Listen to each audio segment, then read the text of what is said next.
Assalamualaikum warahmatullahi wabarakatuh. Saya Dinda Novita Putri dari kelas 12 MIPA 1 absen 9. Di video kali ini saya akan mengolah makanan modifikasi sebagai bentuk pemenuhan ujian praktik prakarya dan kewirausahaan. Jadi makanan modifikasi yang saya buat yaitu rendang telur kentang. Modifikasinya yang pertama itu bahan baku. Rendang itu biasanya menggunakan daging sapi, namun di sini saya ganti dengan telur. Yang kedua, bahan tambahan di makanan modifikasi ini saya menambahkan kentang. Dan yang ketiga itu rasa. Kalau bahan bakunya diubah, otomatis rasanya juga akan berubah. Kalau rendang menggunakan daging sapi biasanya lebih berserat. Kalau rendang telur ini rasanya akan lebih lembut. Alasan saya mengganti daging sapi menjadi telur dan kentang sebetulnya sederhana saja, yaitu lebih murah. Kalau kalian ingin memakan rendang tapi budgetnya tidak terlalu banyak, kalian bisa mengganti daging sapi menjadi telur dan kentang.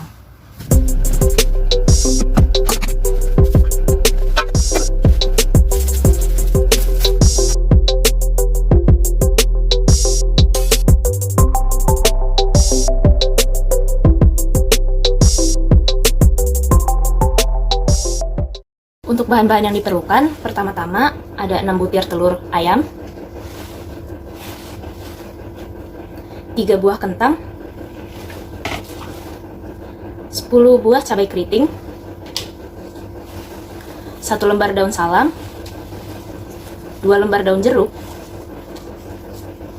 2 batang serai yang sudah dipotong, 3 siung bawang putih, 6 siung bawang merah, 2 buah kemiri, 1 bungkus santan kara isi 65 ml, 1 sendok teh masako, 1 sendok teh garam, 1 sendok teh merica bubuk, 1 sendok teh gula, kurang lebih 2 cm kunyit, 2 cm jahe, dan kurang lebih 3 cm lengkuas. Untuk alat-alat yang dibutuhkan, pertama ada panci besar beserta tutupnya, panci kecil, blender, talenan dan pisau, sutil, dan sendok sayur. Pertama-tama kita mengupas bawang putih, bawang merah, dan kentang.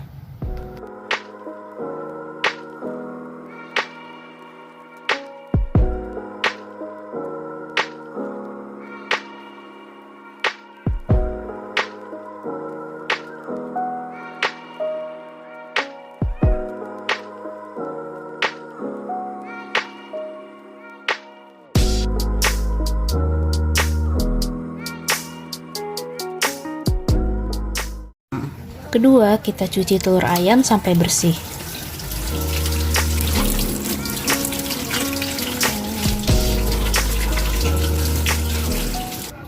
Selanjutnya, telur yang sudah dicuci bersih kita rebus sampai mendidih. Ketiga, kita potong kentang menjadi 6 bagian.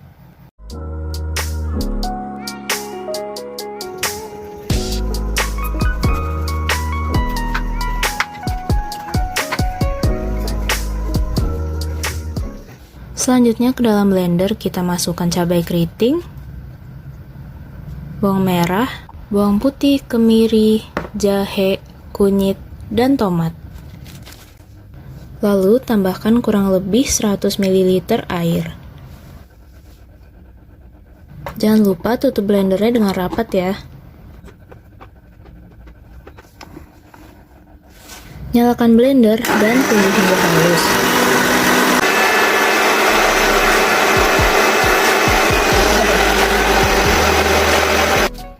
Selanjutnya kita kupas telur.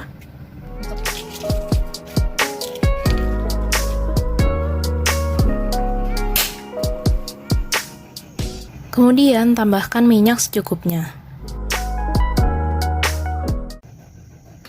Masukkan bumbu-bumbu yang telah dihaluskan ke dalam panci besar. Lalu diaduk-aduk sebentar. Selanjutnya masukkan lengkuas, 2 batang serai, daun jeruk, dan daun salam.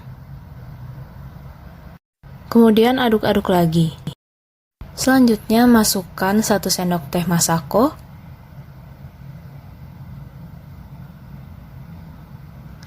1 sendok teh gula,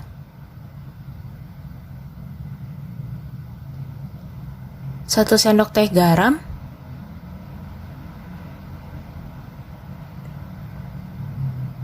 dan 1 sendok teh merica bubuk. Aduk-aduk sampai rata.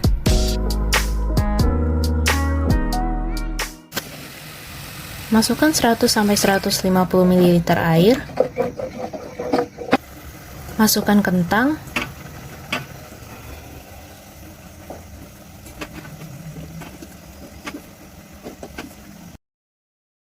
Lalu aduk rata. Kemudian kita masukkan telur ayam.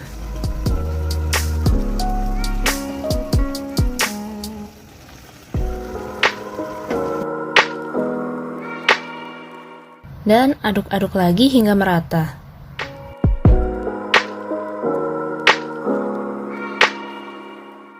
Masukkan santan kara kurang lebih 30 ml. Aduk-aduk lagi hingga merata.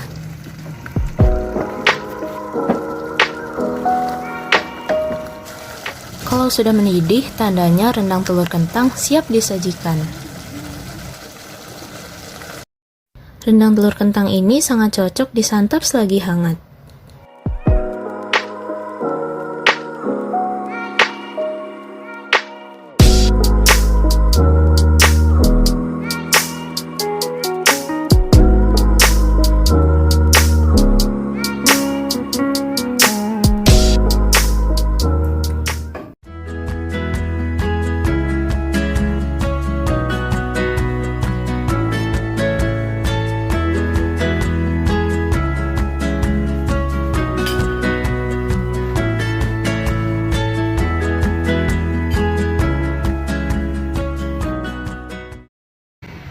Karena masak-memasaknya sudah, sekarang kita lanjut ke segmenting, targeting, and positioning atau STP.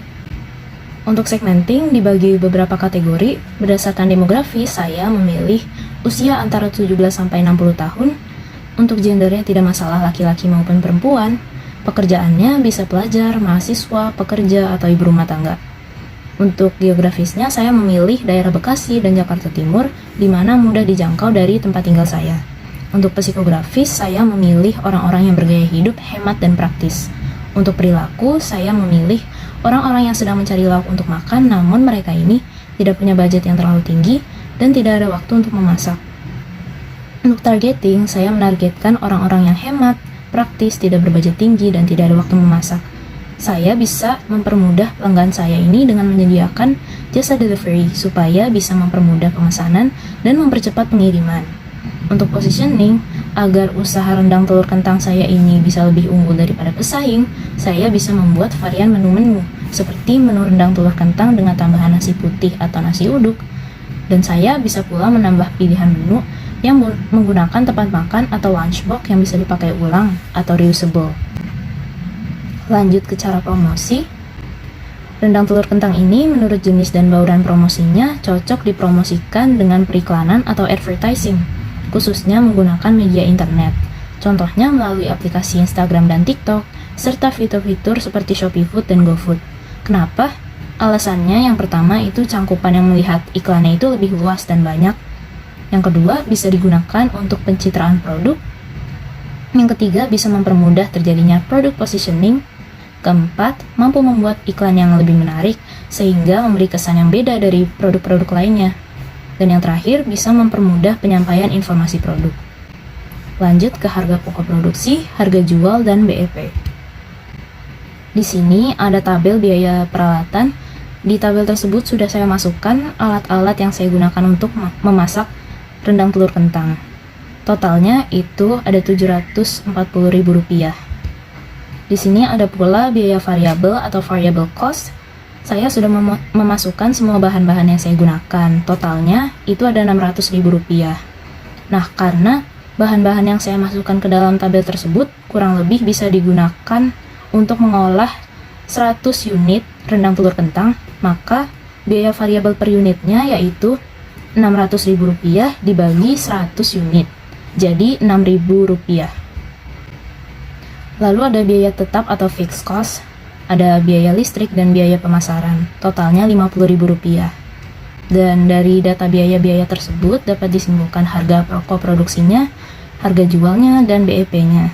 Untuk harga pokok produksinya sesuai dengan rumus biaya variabel tambah biaya tetap dibagi jumlah produk yang dihasilkan.